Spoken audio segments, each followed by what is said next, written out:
Welcome back to 60 Plus with Dylan and Toby, talking all things sports and whatever we want. Toby, how's it going, man? It's been a decent break for us both, a refreshing break, but we're back at it. Dylan, can you take us away with a little bit of NBA topics? Yeah, it's definitely been a while, and today we will be covering some NBA stuff and some soccer stuff. So, NBA draft just happened recently. Cade Cunningham going number 1 overall, Jalen Green going to the Rockets, Warriors taking some interesting picks. Toby, what do you think about that Cade Cunningham pick going number 1 overall? For me personally, I don't have a problem with it at all. I think he's going to be a great pick for the Detroit Pistons. They needed a playmaker, they needed a scorer, and they needed a guy that can be a leader. And Cade Cunningham was all of those at Oklahoma State. Me personally, Dylan, I'm not going to lie. I know we discussed this before. I personally would have taken Jalen Green. I think he's a more electric talent. I think he has higher upside. And I just think he's going to be a better player. But once again, I may be proven wrong. It's all on a feeling. How do you feel about the number 1 overall pick? I think Cade was the number 1 by far, just considering his all-around game. He can score, he can play make, he can rebound, he can play some defense, versus Jalen Green is a little bit more, at this point in his career, a little more one-dimensional. He's an electric scorer, but the supporting pieces are not totally there yet for his all-around game.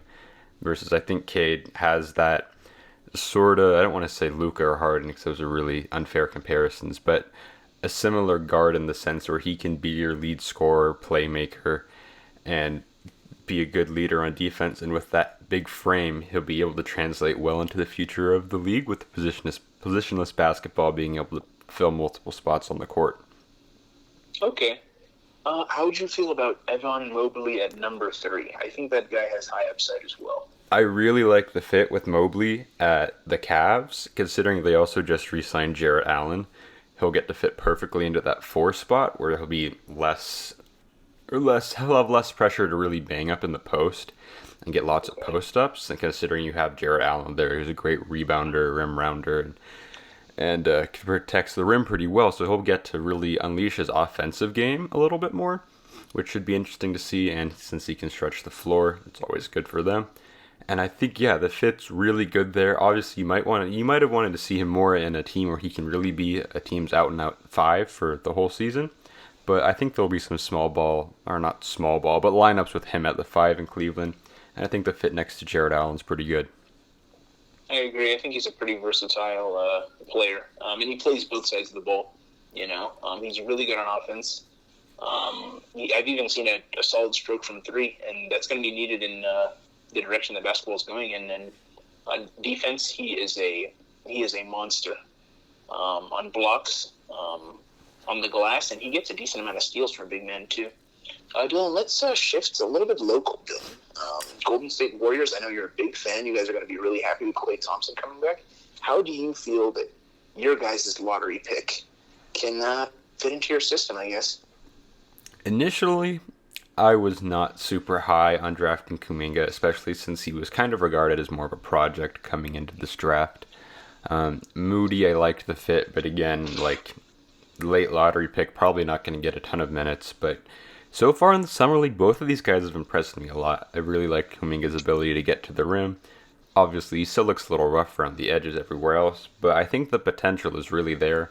It just scares me to think that, okay, we have these guys like Kuminga, Wiseman, Moody, who all look like they're going to be great NBA players, but they're not great NBA players right now. And when you have a player like Steph Curry in his prime, or potentially coming to the end of his prime, you need to maximize that window now.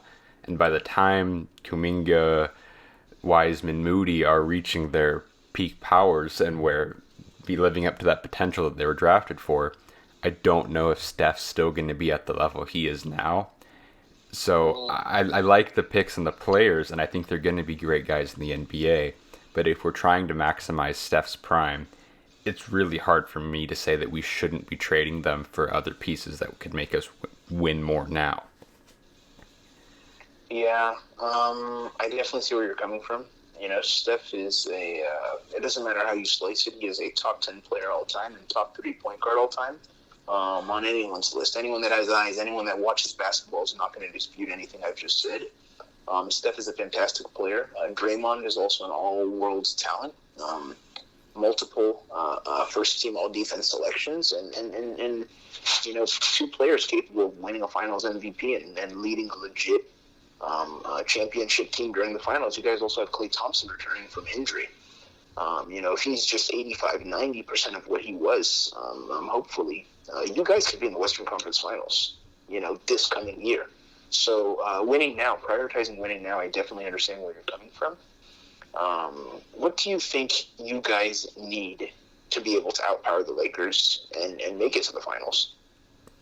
I think we still need a good wing defender after we lost Iguodala, and obviously the past couple of years where we had Iguodala, or the last couple of years we had him, he wasn't as good as he was in the early years when he first was on the Warriors, having that guy that can be a wing stopper and also get some playmaking off the bench. I think we're still missing that right now, because when we go small and have Draymond at the 5, who's that guy that we're pushing into the starting lineup? It was Kelly Oubre, but now he's gone. It's probably going to be Kuminga or Otto Porter coming into this season, but you either have Kuminga, who's a rookie, who's probably going to be inconsistent, or Otto Porter, who's decent but can never stay healthy. I think that's a missing bench piece that we really need to figure out, is who's going to be the new guy to fill that Iguodala role. I know Iguodala just came back, but he's like 37. So I'm not going to give him the expectations to be how he was 6 years ago. Yeah. And then it depends on how Klay's scoring punch is. If he's scoring 20 plus points a game, that's solid. But if he comes back and he's scoring 16, 17, we're gonna need some more points coming in from somewhere else on the roster. I like Wiggins, but he also doesn't have a super high volume scoring punch. If we can get another guy that's scoring 20 next to Steph, that would be pretty ideal, because that's what happened last year. We just didn't have enough offense in some games. And it came down to just Steph doing everything. And no one player can win everything unless you're LeBron sometimes. Yeah. It's well, they have a plan. Steve Kerr and the general office, they'll talk it over and hopefully do what's best. But like you said, Steph's prime is the most valuable thing that franchise has right now, and they're going to have to know what to do with it. Moving on from this point, Dylan, can you talk about Giannis and talk about where you think he ranks all time on the power forward list after his entire playoff run that he just completed en route to his championship? Now, he's not the greatest power forward of all time. Tim Duncan is. It's going to be very tough for anybody to ever beat Tim Duncan. But the Charles Barkleys of the world, the Kevin Garnett's of the world, I think he gets thrown into this picture with this ring. And that ring that he has, I think obviously Chuck never won one, so that's already like an argument right there. And even if you look at Garnett's ring, you could say, oh, the super team, he was so loyal for so ever, and I couldn't get it done in Minnesota, had to go to Boston. So you could say Giannis's ring weighs more to that, since he stuck it out, they built a good team around him, and he's there. And then you have the 2 MVPs, Defensive Player of the Year, Most Improved Player. This man's completed the NBA already. He's only 26, 27. If he gets another ring or two, he's going to be clearly the number 2 best power forward of all time. And it's going to just be a matter of time to see if he can catch Duncan, if he can keep on winning, and we'll have to see and go from there. I agree 100% that he's not where Tim Duncan is right now. If not for Ray Allen turning into Magic Ray and sniping that 1-3 from the corner in Game 6, Tim Duncan would be 6-0 like Michael Jordan.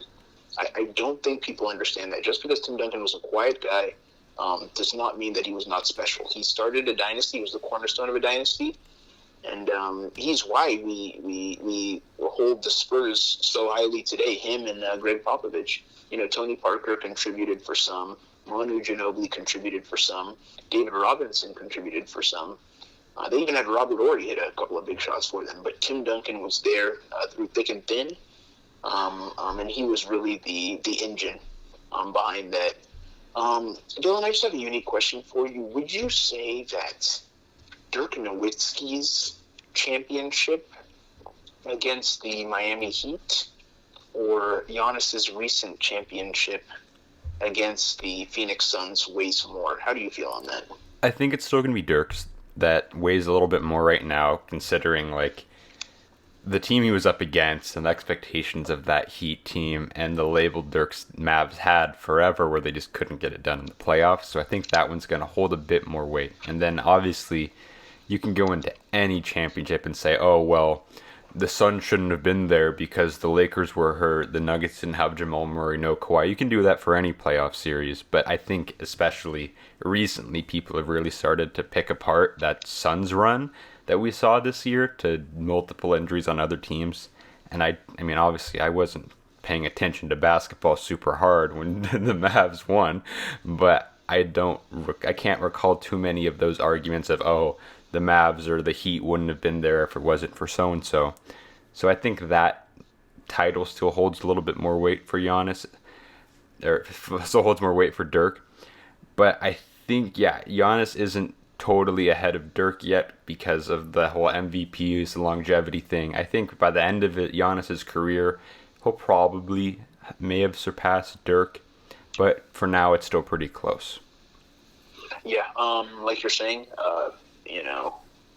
there's been a lot of great power forwards. Malone, Kevin Garnett, Dirk Nowitzki, Tim Duncan. I mean, like you were saying about Dirk especially, he has more than 30,000 points, and that's not an accident.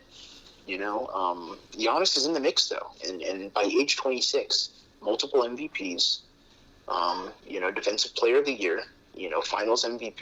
He already has a lot of things, but like you said, longevity matters, and he's going to have to prove that time and time again to be able to claim that number 2 spot with confidence and with assurance, and to be able to challenge Duncan potentially later.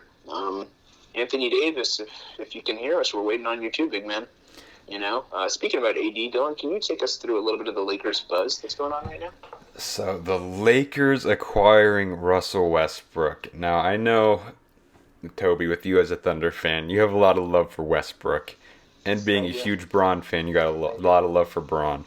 How do you see this Lakers team working out with 2 ball-dominant superstars? I love Westbrook a lot, to be honest with you. It hurt me a lot when he did leave OKC. But once again, let me not say that he left, but more that Sam Presti felt like it was the time for him to go. And he got traded away, We got a lot of draft compensation for that. I don't know what we were doing with it this year.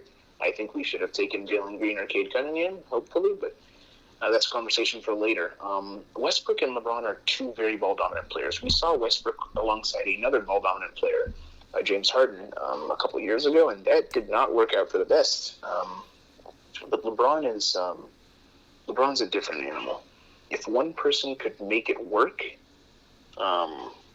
it would be LeBron. And LeBron actually preferred Russell Westbrook over several other candidates, and I feel like he had reasons for doing so. Westbrook gives you 100%, Dylan. I think you can agree that he plays some of the hardest basketball in the league. Agreed. He's going to be a problem defensively for a lot of guards. He has size. He has athleticism. He's not out of his physical prime yet, although he's not as athletic as he was a couple of years ago. But I think that the main reason that they wanted to make that move was they wanted to have 3 MVP caliber players to challenge Brooklyn's 3 MVP caliber players: Kevin Durant, James Harden, and Kyrie Irving on the Nets. And it's going to make things interesting, It's going to make things interesting, and I'm okay with the move, but they got to prove that it made sense, So I can't take them as my favorites right now. I can't say that they don't have a chance, but LeBron called for this, so we're going to have to see what he's going to do with it. Yeah, I think it's not as bad of a move as people were saying. Like, obviously people were saying, oh, there's only 1 ball, all of that stuff. And like you said, the whole Rockets thing with Harden and Westbrook didn't work out in the sense that it didn't win them a championship. But they still won a lot of games and were, the 4th seed that year? So it's not like it was a complete failure. And yes, LeBron, if there's anybody in the league that can make a ball-dominant guy not be ball-dominant, it's LeBron. And it was well with LeBron in the last 3 years he's been with LA. 2 of those years he's had major injuries. Westbrook has had some injury questions in the last couple of years, but for the most part has been pretty durable. And having a guy that is so ball dominant and can carry a team like Westbrook, having him on that squad when LeBron has a night off or he's taken a couple games off because he's resting a knee or something, having a guy that can carry a team like Westbrook is going to be super valuable for them to keep on winning games and stay competitive in the Western Conference. Dylan, I actually like the stance that you took. Westbrook can carry the regular season, and LeBron can carry the postseason. Why not? Exactly. It'll let LeBron coast even more. I think it could be a good. I like the move. It kind of like doesn't make any sense how it just like KCP and Kuzma for Westbrook. Like it doesn't make a whole lot of sense how it just happened, but it did happen, and it might not be too bad. I kind of can get an angle of this move makes sense to let LeBron coast, keep him clean for the playoffs. Dylan, one last question before we transition over to our next sport, football. Would you say that since the Lakers have already proven that they can win with LeBron James and Anthony Davis, do you think that places more pressure on Russell Westbrook as the new member of the team, or would you still say that LeBron's shoulders are carrying the biggest load, as usual? I think yes and no. I think there's going to be a lot of pressure on Westbrook to prove that he can actually be a winning player and kind of erase that stigma that it's just empty triple doubles. But I kind of hear what you're saying, like there's less pressure on LeBron to win because he's already done it in LA, but I think the only person that can determine how much pressure is on LeBron is LeBron.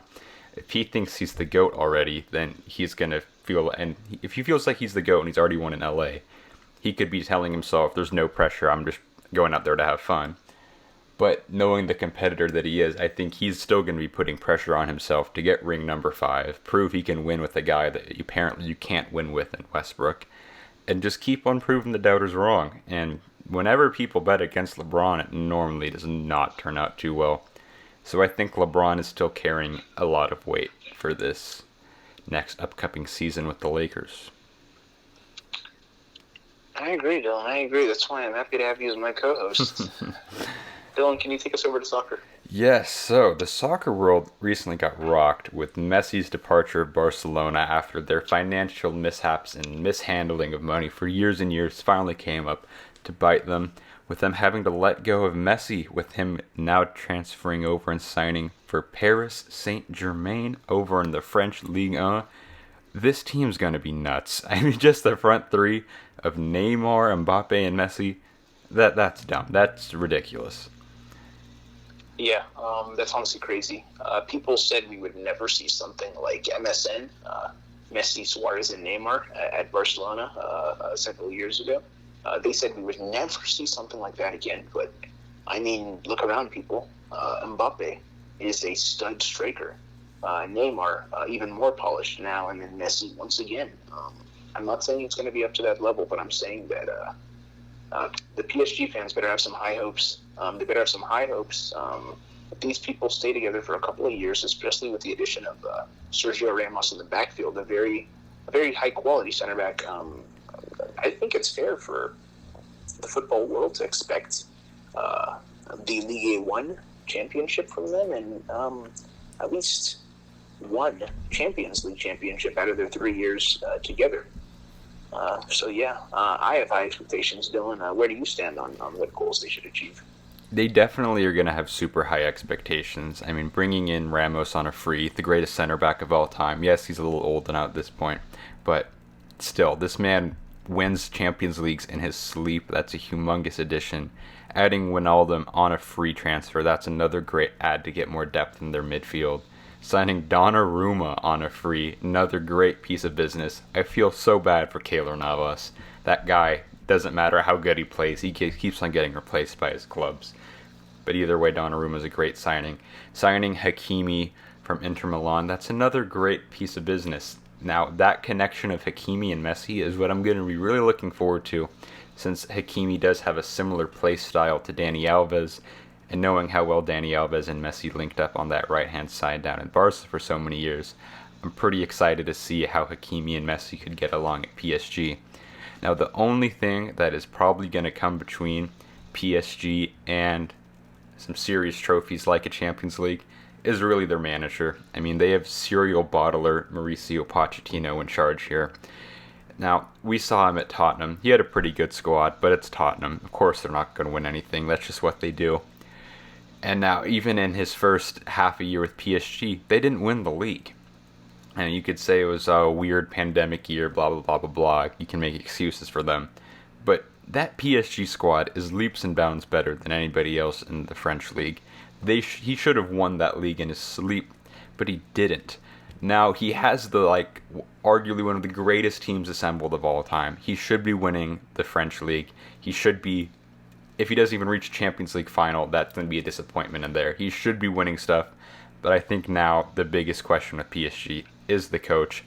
And if they're not looking good by Christmas, I saw a couple things online saying if he's not doing good by Christmas, he could be out, and they should be doing whatever they can to get Jose Mourinho into this PSG locker room and corral those big personalities, because they want to win. They should get the winner and the special one in there. Dylan, I agree. All the talent that you've listed out, all of those players know how to win. They've all had great success in their respective leagues, and now they're all assembled together, one unit. And a management team should know how to make that flow. If they're not able to, I think they should be jobless.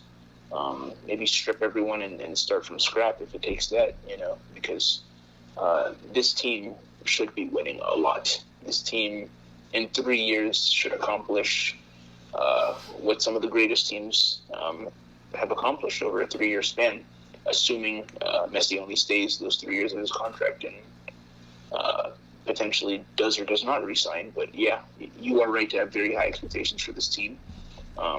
Messi, Neymar, and Mbappe, if you were to make a list of the top 10 footballers in the world, I think all three of them would fall there.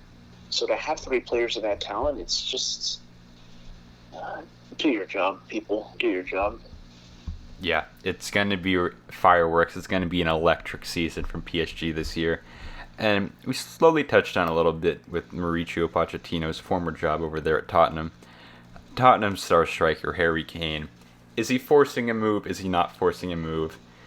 It's up for debate. But either way, if I'm his advisor, I'd be telling him to get out of there, be getting to City as soon as possible.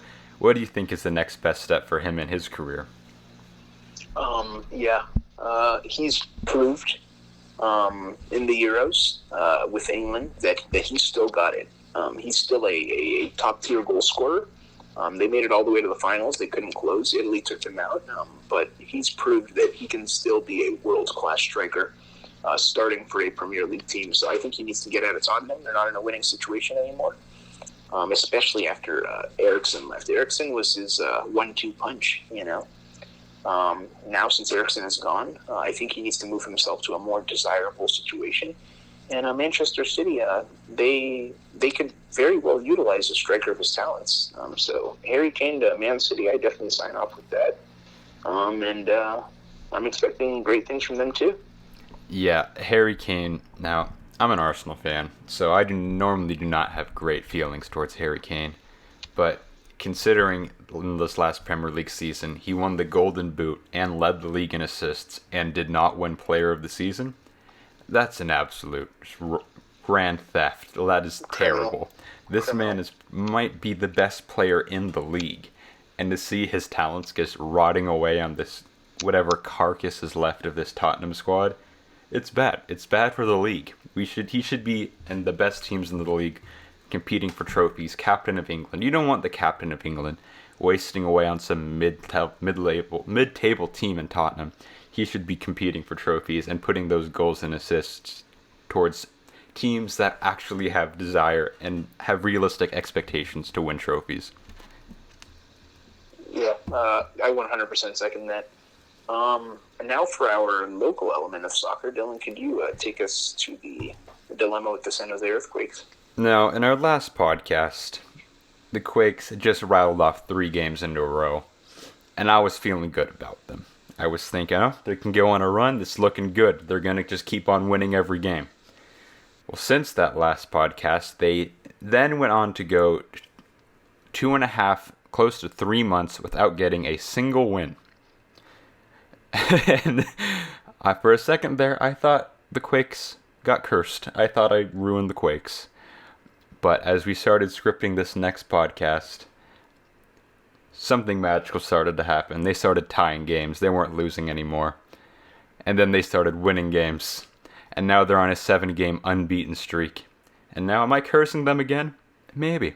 But it looks like right now, the Quakes are back in business. We're going all the way. We're bringing the cup home for Wando's last year, baby. Let's go. I'm telling you, these San Jose Earthquakes, Dylan, you're right. They're seeming like a shifty little NASDAQ stock, just winning, losing. But once they can get that rhythm on, they have won before, so why not do it again? We can do it. The shifty little NASDAQ stock. I like that. All right, well, I think we've covered all we have to cover today. Thank you for listening. This has been a long time coming because we've taken a little bit of break off here, but sure. We are back. We'll be pumping out more of these for you guys, and we shall see you later.